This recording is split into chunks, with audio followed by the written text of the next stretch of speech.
If you examine the public financial statements of America's largest standalone grocery chain, you'll stumble across a mathematical anomaly that should terrify traditional business owners. Kroger generates well over $140 billion in annual sales, yet their profit margin on actual groceries is barely 1 to 2%. On a $50 bag of essential household items, they make less than a single dollar in pure profit. If a local mom-and-pop store tried to survive on paper-thin returns like that, one bad month would wipe them out entirely. So how does a supermarket chain, selling cheap bread and discounted eggs, generate billions of dollars in pure cash flow year after year? The answer is simple and deeply unsettling. Kroger is not actually a grocery business, and the food sitting on those shelves is merely a massive, high-volume decoy designed to hide where the real wealth is being harvested. To understand this illusion, you have to look closely at what happens the exact second you step through their automatic glass doors. You see bright fluorescent lights, freshly misted vegetables, and endless aisles packed with thousands of recognizable national brands. Naturally, you assume Kroger is just a traditional middleman. They buy cereal from General Mills or soda from Coca-Cola, mark up the price by a tiny percentage, and keep the change. But if that was their entire business model, Kroger would have crumbled decades ago under the brutal weight of inflation, rising wages, and supply chain chaos. The truth is, the physical grocery store is not meant to be a profit center at all. It is a massive, physical customer acquisition machine. Kroger willingly sells core food items at rock-bottom prices, accepting margins so tight that Wall Street analysts would normally panic. Why? Because food is the ultimate subscription that human beings cannot cancel. You might put off buying a new car or skip upgrading your smartphone, but you cannot stop eating. By pricing groceries just low enough to keep millions of households walking through their doors twice a week, Kroger creates something far more valuable than product markup. They secure an uninterrupted river of foot traffic and an unstoppable, non-stop flow of private behavioral data. That data is where the hidden engine of their fortune officially begins, when you scan your loyalty card or type your phone number at the register.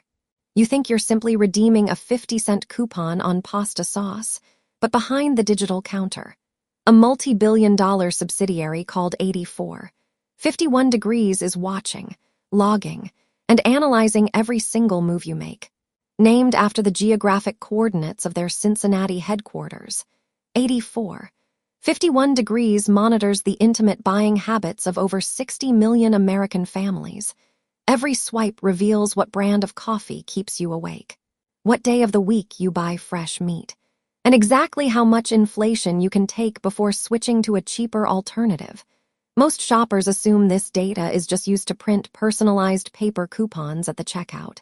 But that assumption completely misses a massive shift in corporate power. Kroger doesn't just use this data internally. They package it, anonymize it, and monetize it back to the very consumer brand giants whose products line their shelves. Think about the incredible leverage in that relationship. If a trillion-dollar company like PepsiCo or Unilever wants to launch a new product, or figure out why shoppers are abandoning their brand for a rival, they cannot track individual household purchases on their own. They don't own the checkout counter. Kroger does, so these massive corporate giants pay Kroger fortune after fortune, just for access to 51 Degrees' predictive analytics software. Kroger is essentially charging suppliers a high-priced subscription fee to tell them how people are buying their own goods, and that hidden data machine feeds an even bigger, far more lucrative profit engine, known in the corporate world as retail media, through an internal agency called Kroger Precision Marketing. The company sells digital advertising space on its website, its smartphone app, and inside its physical stores. When you open the Kroger app to search for butter or trash bags, the top result is rarely organic.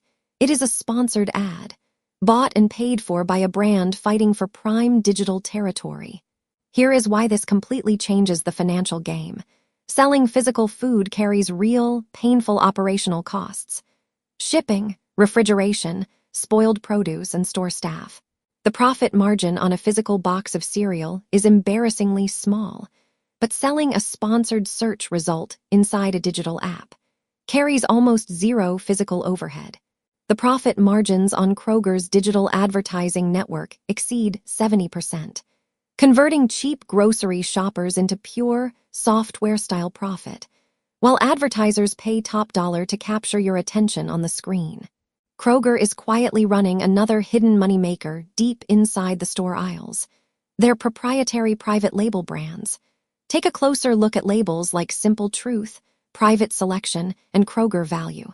These aren't third-party items Kroger distributes for someone else. They are direct, private property owned entirely by Kroger.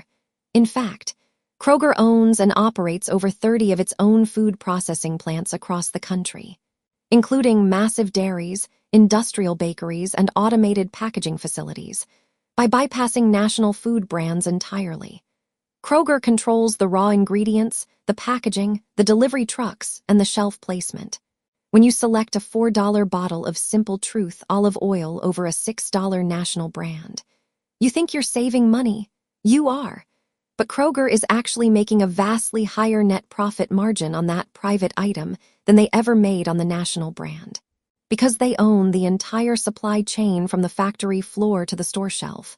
Yet, even with data licensing, digital ad networks, and private manufacturing, a giant supermarket chain cannot survive without mastering the brutal mechanics of scale. To maintain absolute leverage over suppliers, Kroger must keep expanding. This brings us to another key profit driver that most shoppers completely overlook: their fuel centers. Kroger operates over 1,500 gas stations attached to their grocery locations. Selling gasoline is another notoriously low-margin business on its own, but Kroger uses it as a powerful economic anchor. By offering fuel points every time you buy groceries, they trap you inside a self-reinforcing financial loop. You buy groceries at Kroger to earn discounts at the pump, and you buy gas at Kroger because you spent money at the grocery counter. Those fuel centers don't just move gasoline. They drive customer loyalty to levels that even e-commerce giants like Amazon find nearly impossible to shatter. So why don't regional grocery chains simply copy this exact playbook?